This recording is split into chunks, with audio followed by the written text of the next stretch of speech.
is experience. Hello, and welcome to another exciting episode of The Company Doctor.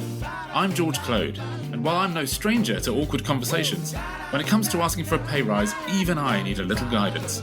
Luckily, the Company Doctor, Gary Gamp, is on hand with a definitive plan to make that potentially toe-curling conversation a bit easier and set you on the path to earning the salary that you deserve.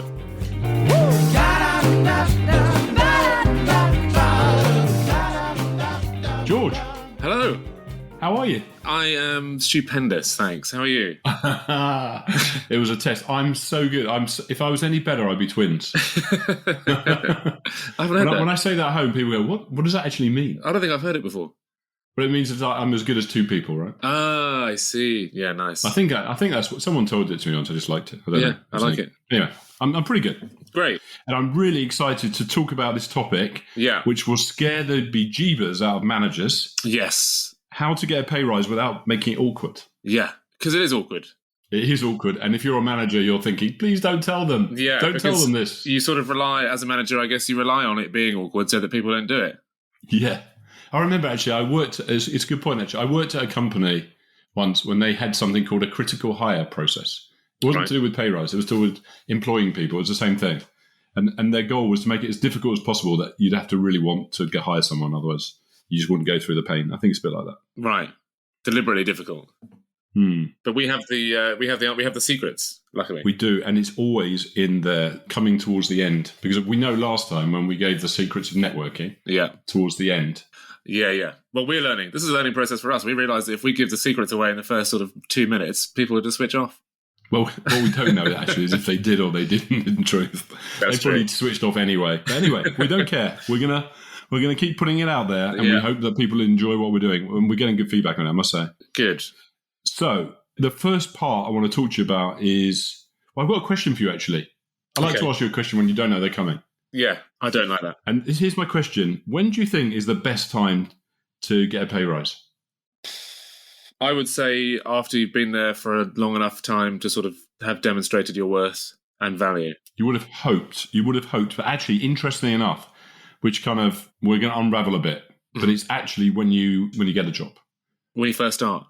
Well, before you first start, when you actually get yourself a job, because you agree what you're willing to go to move your lovely comfort of your where you are to somewhere else. Yeah. And you're negotiating what the company's willing to pay you. So the truth is the best time to get a pay rise is when you change jobs. By the way, that's not part of this podcast. I'm not trying to get you to move jobs. Right. But there's a logic in there. And I want people to get to that logic, because when you're in that state where your mind is, we're going to come back to a bit later, there's a confidence about you because you're kind of got nothing to lose.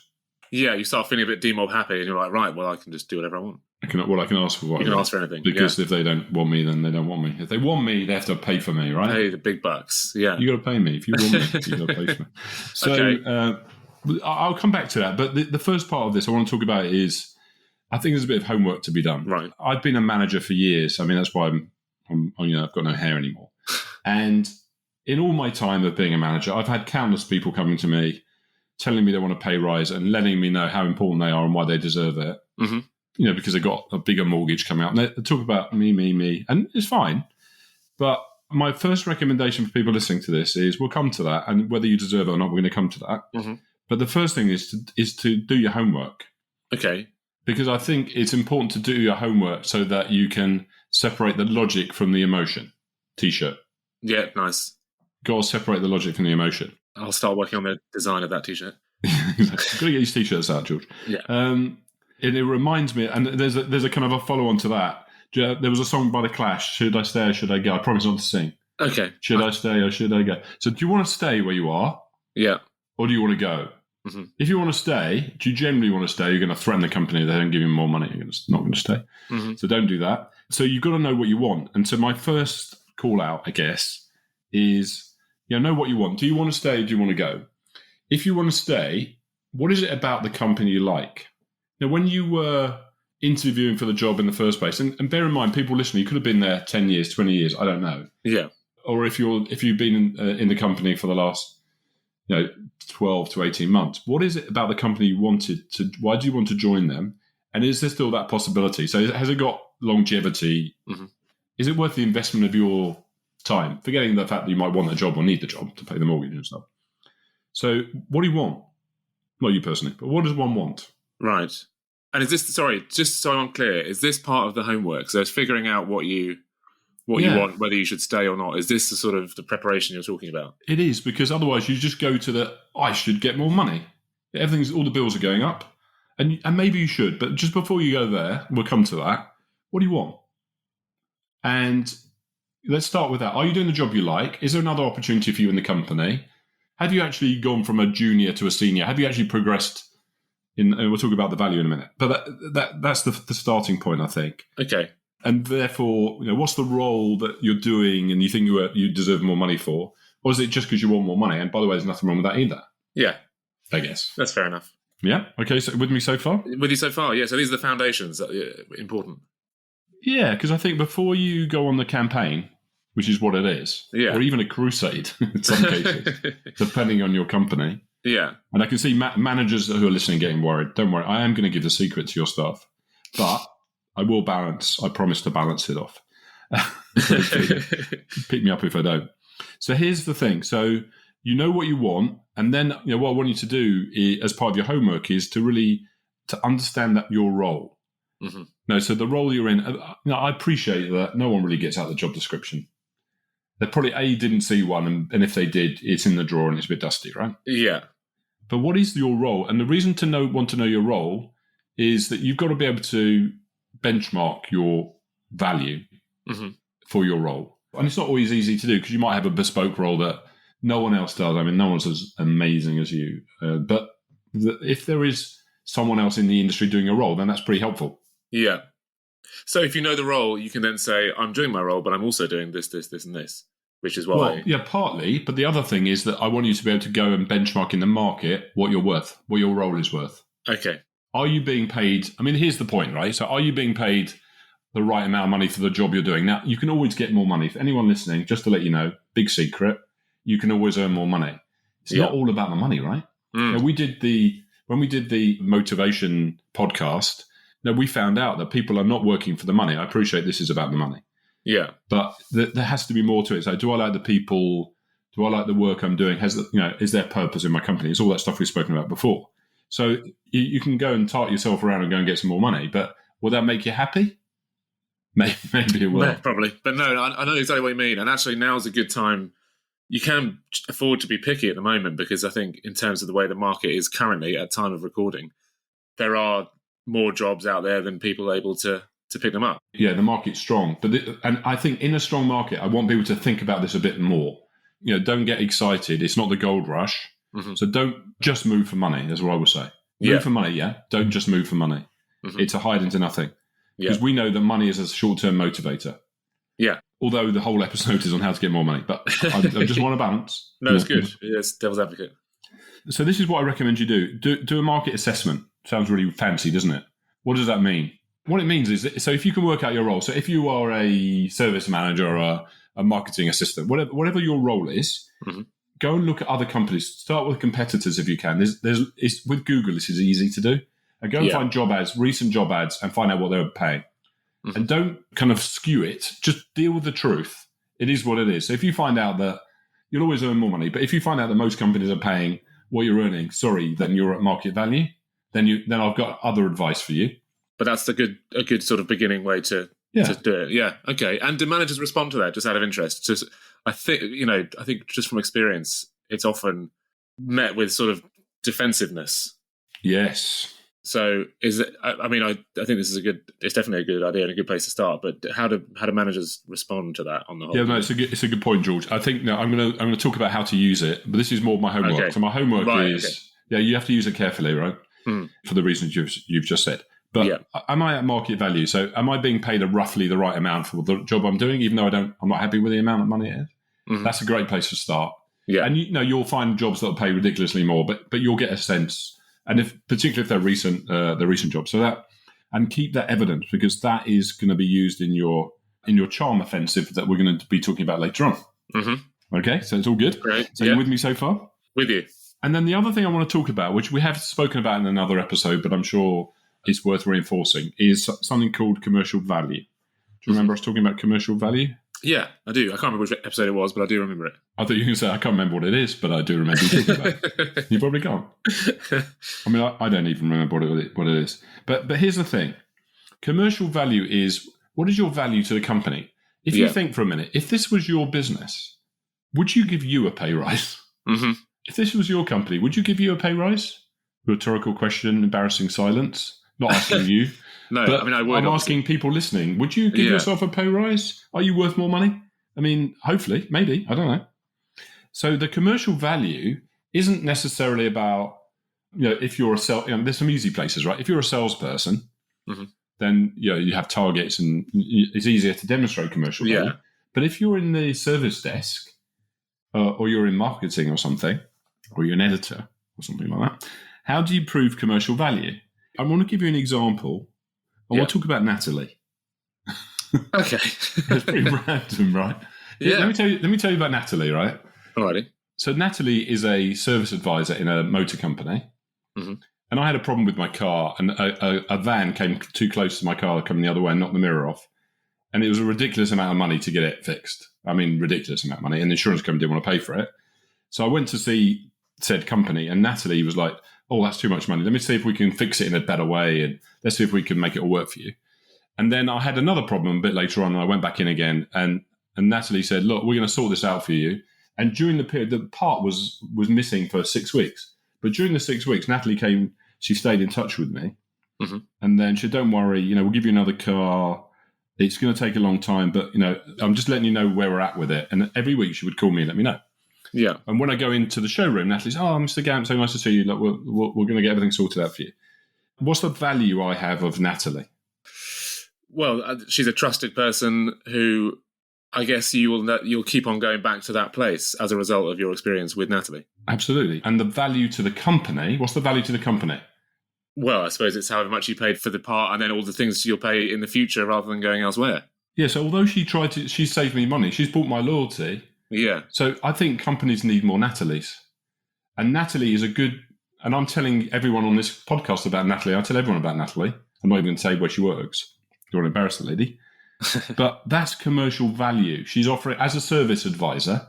I see. It's not an obvious one. She's not on a commission, but her the customer experience. She's bought my loyalty. Yeah. I'll tell everyone about Natalie. I won't go anywhere else. I'll tell everyone else to go there. Yeah. That's commercial value. And that's powerful, isn't it? Yeah. And when I went back in, I said, Natalie, I've done some training, and I said companies need more Natalies, and she said, will you tell my boss? And I said, absolutely. So I spoke to her boss. And now Natalie's she's got the reason to ask for a pay rise, I guess. Yeah. So you're with me? That's what I mean by commercial value. So when you're brewing up to have the charm offensive with your boss, you've got to think about what is the market doing and what is your commercial value. And it's not an obvious one always, so it will take a bit of planning. But the question you need to ask yourself is, if it was your business, would you give yourself a pay rise? Do you think you're worth it? And the other thing I would say, which is going to be a bit confusing to some people and probably contradicting myself, is I know we're asking for a pay rise. I don't think it's about you. I think it's about the return on investment and the value that you offer. It's not about you. I mean, It kind of is about you, but you know what I mean? I don't think it's about you. And if you think about, I think if we're too selfish about it, we miss the point. Yeah, certainly. I think if you're putting yourself in the position of the manager, as you've recommended, they're not going to respond to it being all about you. They're going to be far more likely if you can say, this is why I'm an asset to the company and this is my commercial value, rather than my bills are increasing and... Yeah, I need more money. I mean, my wife's on my back. Yeah. I've got to get some... I mean, yeah, I guess, I get it. And maybe you need to do something else. And we're going to talk about there's something else, but if you're not at the right level of the foundation, so you might be underpaid, fine, then there's a reason. And you need to offer commercial value. You need to nail those two things, and then you've got the foundation. So, okay, that's your homework. We're not using it yet. Should I stay or should I go? Am I at the right market level? Am I a Natalie? Great. Good. So number 2, I want to talk to you about go-to-town money, one of my favourite things to talk about. Yeah. Remember we talked about go-to-town money? We have talked about it, yeah. And it's great. It's a great analogy. Before we get to the charm offensive, here's my question to people listening. How would you come across if you didn't need it? Should you stay or should you go? Yeah. How would you come across if you didn't need the money? Here's an example. If I said to you, I guarantee you, anytime you ask me, George, anyone who's listening, if you need a job in your particular area of expertise, I will guarantee to give you a job. No worries. Just call me. Here's my number. I guarantee to give you a job. I promise. It's a real, it's truth. It's not a trick. That'd be great. Right? Like it? Yeah. How would you now come across in your business, in your activity, in the things that you do, in the way that you work? How would you come across? I think probably confident, relaxed, safe in the knowledge that if it all goes wrong, you've got something else lined up straight away. But why? Well, because you've got that guarantee. I think it's sort of knowing that there's something else that is a guaranteed thing that means that you're going to be far more confident about your day-to-day life. Absolutely. So, and then if I said to you, I was lying, I have nothing for you, George. Nothing. I'd be really upset. How do you feel now? Apart from really annoyed with me and you'll never trust me again. Well, I suppose you'd see the fact that you've been confident and relaxed and it's all been a hoax. It's like a, what do you call it? Placebo. Yeah. And you know what? Nothing has changed apart from what's in your head. Yeah. Are you with me? So if you can convince yourself that there is a Gary out there who's one phone call away who's going to give you a job and it makes you act more relaxed and more confident and, better at your job, then you should just Definitely. That's how you should behave. So let's put that in a monetary sense. So if I said to you, right, here's 50 grand, put it in your bank. Mm-hmm. That should go to town money, so you never have to worry. I mean, maybe so some people listening and thinking, is that all you got? But for some people, that'd be life-changing. Yeah. That would give you the confidence, right? Yeah, absolutely. But it's only in your head. So if I took the money back, you don't have the money. So I want to give people some ideas about how to build go-to-town money. Mm-hmm. Because if it psychologically can make you strong and confident, and therefore you're less desperate when you do need to go on a charm offensive, then we're going in the right direction. You with me? Yeah. So but you need to trick yourself, basically. You got to trick yourself. And one of the ways to trick yourself, any guesses? I wouldn't want to guess. No, okay, fair enough. I mean, basically the principle is you have more confidence if you already got something else. And so we're trying to get people to trick themselves. One of them is to play the field. Uh-huh. I don't mean have another girlfriend. Although the principle works for having another girlfriend where you've got one. No, don't do that. That's not good. But play the field. So basically, I highly recommend that people look at what's out in the market. Not that we're always looking for a job, but like the footballers, I talk a lot about warming up the bench. You're the best footballer in the world and someone's warming up on the bench, you might be taken off. Yeah. You should always be looking to build your bench. Mm-hmm. And therefore, that will always give you confidence because you might have nothing to lose. Yeah. So if you see that there are other roles out there for you which are paying the sort of salary that you want, you don't necessarily feel as pressured to... Or you're looking at other roles, right? I mean, a good example. I don't know if you've ever been in a situation where in your past you've been working and then, someone had a sniff, they were like interested in maybe hiring you and you thought, I'll have a coffee, have a conversation. And then there might have been an offer forthcoming. I've had that before. Yeah. And it's not definite, but it looks pretty likely. Yeah. How does that feel? Feels great. I would say that even if the offer is terrible and you're almost definitely not going to take it, you have a bit of a spring in your step afterwards. You feel someone wants me. Someone loves me, right? Yeah, exactly. So this is go to town money, right? So let's create go to town money for ourselves, which is the confidence that we will do a better job. We have a spring in our step, as you just said, George, and we'll be braver, not cocky. We'll be braver. Yeah. Because here's the problem, right? When you get your pay packet, on the pay packet it says gross pay. Mm-hmm. And sometimes it's really gross. It's a good term for it, I think, it's gross pay. It's not really what I need. It's not what I'm worth. No one pays you what you're worth, right? Mm-hmm. And then there are bands sometimes. So if you work in government or some companies, I remember once I was in different bands. I was in A, B, C, D bands or something like that. And in the bands, have you ever come across bands before? I don't mean music bands. I know you're a music guy. I mean like where there's a floor and then there's a ceiling. Yeah. Well, I found myself, I'm quite tall. I was squashed between the floor and the ceiling with gross pay. It wasn't good. No. It can be really tricky, that, can't it? So you got to take control. Yeah. You got to take control with go to town money and a different mindset. You're going to need to have confidence in yourself. Now, because you've done your homework, you know what the market's saying, your commercial value. Now you're getting ready to have the big conversation, the awkward conversation. Yeah. So should we move to that? Yeah. I thought you were dying to do that. This is the moment. And if anyone's if you're hanging in there still, you're listening to the podcast, Yeah. This is it, guys. This is where it's Well happening. done. Well done. This is the payoff. Well done. We didn't put you off. You got this far. You thought, oh, just get to the point, right? And I'm not just going to get to the point because that's the kind of guy I am. Okay, so part 3 is I call it the charm offensive, because it's a bit like the 3 bears. You know, if it's too cold, it doesn't go anywhere. If it's too hot, you'll annoy your boss. Yeah. And if you're a boss, you're not looking forward to what's coming anyway. No, and you're probably getting loads of these from loads of other people. But as a boss, right, your job is to attract and retain people. That's up to you. And it isn't all about the money. It's about giving people interesting work. It's taking interest in them. You know, it's basically giving people a chance and giving them a purpose. So their money's never an issue because people won't ask for more money. But most bosses don't do that. Anyway, that's for the bosses. But for my charm offensive, I think of it as a campaign. This is your campaign. And as part of your campaign, do not, unless you really think you have to, do not ask for money during a pay review. Okay. I think we've spoken about this before. Yeah. It's the worst time. That was really good. Well, it wasn't good news, but it was excellent to hear that because I hadn't heard that before. And that was really good advice. And well, the reason is that you're vying for a pot. So in these times where people are struggling a little bit in companies, there's a smaller pot and they'll divide it by the people, and there's a big internal inertia around, you know, paying people, and you're just in competition with everyone else, right? Yeah. And most companies do a normalization exercise where they'll go, right, all these people are the good people, these are the okay people, and they'll give the good people this pot, and it's slightly more money.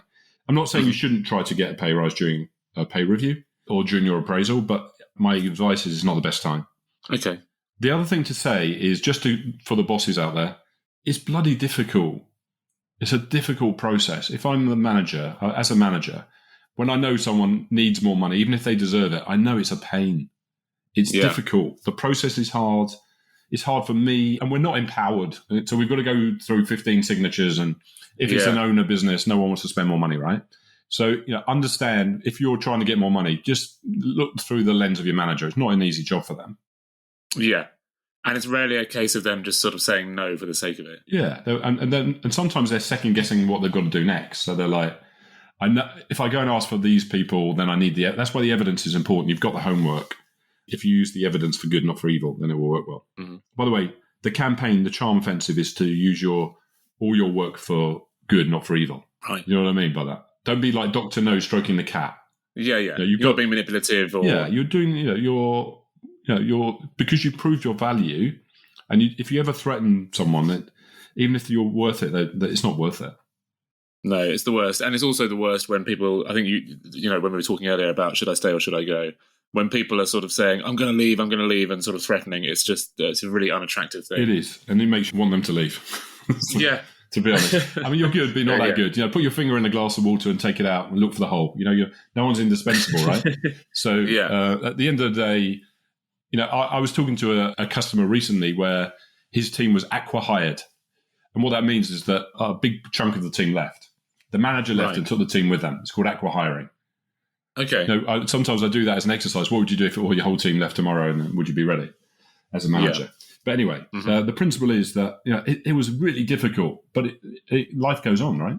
Yeah. And so if you go, even if you think you're the most important person there, like, you know, that happens. Yeah, people leave, and you have to find a solution to it. You know, so you're not that as important as you think. No offense to people listening. So rude to my listeners. That's not great.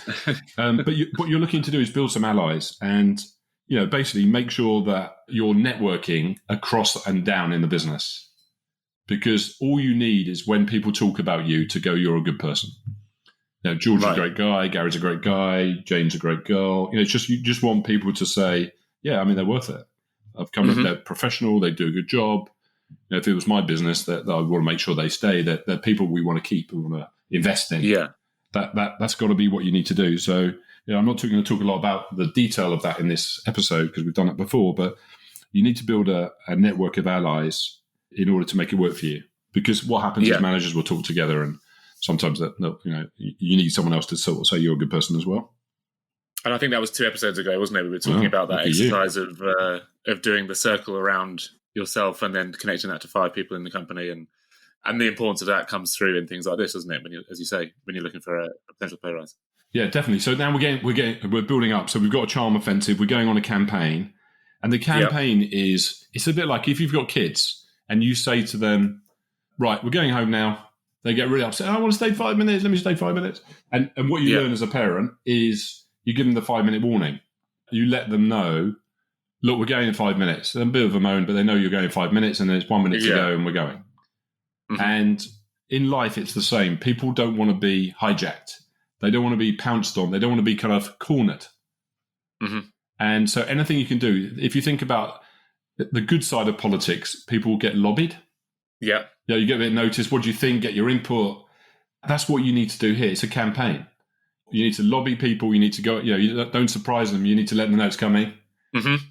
And, it's no guarantee, but you're going to be in a much better position. And how would you do that? How do you just drop? Is it just a case of dropping an email and saying, listen, I need to talk to you. It's about a pay rise. I mean, how do you let people know it's coming? I just wanted to let you know that. By the way, the heading of this, although it was charm offensive, it's, have you seen that film, Jerry Maguire? I have, yeah. Show me the money. Show me the money. That's where we're at now. At some point, you've got to go, show me the money. Show me the money. Sorry, bad impression.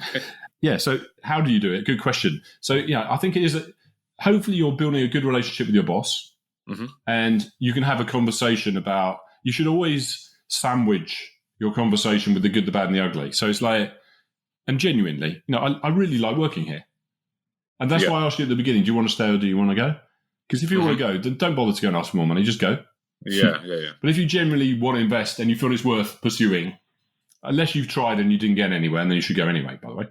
But if you think there's scope and it's worth the effort, worth the return on your investment, then that's how you should have that conversation. So you should ask for a one-on-one with your boss and do it outside the building. Go for coffee somewhere. Don't do it on the phone. I'm not a big fan of doing it by email. At some point, some people do, and it's fine.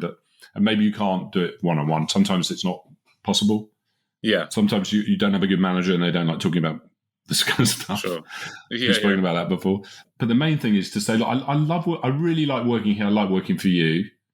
Mm-hmm. And then you can start discussing a bit, but I'm kind of getting to that point now where I think I'm adding commercial value, and hopefully you've done your homework. You can explain it, and you can say, "Look, I'm not threatening. I'm just, and it's not today, but over the next few weeks, I want to develop, and I'm hoping that I can get support from the company for that." Yeah, and I've done a bit of homework, but I'll come back to you on that. So you don't go, right, here's my file. I've worked all this out. Yeah. I'm being underpaid. Company not supporting me. You owe me. Yeah. Because we mustn't ambush, but it's a campaign. So just the starting point is I'm looking into it. I love working here. I love working for you. Make it genuine. If you don't, then don't say that. Yeah. Show me the money. Show me the money. So that would be the first point. But then you need to keep that campaign going. Mm-hmm. So the next step should be, I've had a look into it, and you can say, I know that you can earn more money anywhere, right, if you try hard enough. But it just looks like in my role, lots of companies are paying. Here's an example, actually. I just had a look recently, and I came across this. Yeah. But anyway, not here to threaten anything, but I need to have a conversation. And then I would ask for advice. My next step is to ask for advice, which is, I want to work here, but I want to develop. What's the best way for me to get to the next stage? Now, what you want to try and avoid is getting to the next level to get a pay rise. Yeah. There's something to look out for. So if you go from a regular to a senior, an easy fob off from your boss might be, sorry, bosses, it might be, when you get to the next level, then we'll talk about it. Yeah, right. And maybe you do want to get to the next level to get a pay rise, and that's okay. And then you need to be very specific about what is it actually going to take for me to get to the next level? What are the attributes of someone at the senior level versus the regular level? But that will be a more long-term thing. Yeah, but if you're not into that, then avoid it. Yeah, avoid it, because then you're just going to get pushed out. Yeah, okay. Not pushed out, but pushed. It will take you longer to get to where you want to get to. But the key thing is if you do feel you deserve a pay rise where you are, then you need to put it together. And then I do think at some point you should put an email together, because then I think people will take you more seriously. Don't boss skip. Yeah, no, don't go over anyone's head. Not unless you get permission to. It's really annoying. Right. Yeah. Bear in mind, as a manager, it's pretty difficult to get, as I said before, it's quite difficult to get to the next stage. So don't boss skip, but you can ask to if you feel that's the right thing. But I would ask for advice about what to do. And, if you go back to Nick Walker's podcast when he was talking about how to get promoted from within, he felt that he would prefer that someone spoke to him about it but you're doing it with a rational, you're separating the logic from the emotion. It's just about logic. It's not that I need it, I would like it, I deserve it. None of that. It's because my role in the market is worth this and I have this commercial value. Yeah. Then the whole basis of a conversation is around the logic, not the emotion. Does that make sense? It's an equation, isn't it, essentially? Commercial value plus market standard. Go on, equals show me the money. Brilliant. So that's exactly right. Yeah, so that's my advice. So you're going to do your homework because the foundation is logic versus emotion. You're going to have the go-to-town money because you need to have the right confidence, but you also need to decide, if I don't get the money and I do think I'm worth it and I've done my research, will I stay? Yeah. Because you may decide that I'm willing to put up with not earning as much, but that's your fault. Yeah. Okay. And could you just summarize that final bit? Because I think that was really important, the sort of the 3 or 4 steps of the show me the money section. Yes. So it's a charm offensive. So it's not like a one-hit wonder. It's a campaign. Like I'm going to lobby. So I'm going to have various discussions where I let out a little bit more, not over a too long a period, but I'm not going to ask for it all in one go and go, I need it, give it to me straight away. Yeah. I'm going to create some allies so that people are understanding my value. So I'm networking anyway, and we've taught people how to do that internally. And then there will come a point where I'm actually going to ask for the money, but I'm basing it on the market assessment and my commercial value for the role I'm doing. Yeah. And if I am at the tipping point of going to a more senior role, that's okay. But if you rely on that, you might get pushed out and it will take you longer. So here's my 3 takeaways. Okie dokie. Number 1, know what you want. You've got to know what you want, because if you don't know what you want, then why are you asking for more money? Then you're not in the logic, you're in the emotion. And therefore you need to assess the market. So number 2 is you've got to assess the market and you've got to understand your commercial value. And number 3, show me the money, but don't do it in one go. Do it as a campaign and focus on the logic, not the emotion. But you do need to ask. If you don't ask, if you're so round the edges and you never ask the question, then you'll never get, people don't knock on your door and offer you jobs, and they don't offer you more money without you asking. At some point you have to ask, but at least it's based on logic and your research that you've done. So, and I think in most cases, if you've got a good manager and you are worth it, then they will pay to keep you. But bear in mind that question, if it was your business, would you give you a pay rise? And with that, I will say, thank you, Mr. George. Thank you, Mr. Gary. Excellent advice, as always. Thanks, everybody, for listening. Good luck getting those pay rises, and apologies to all the bosses for giving away the secrets. Show me the money.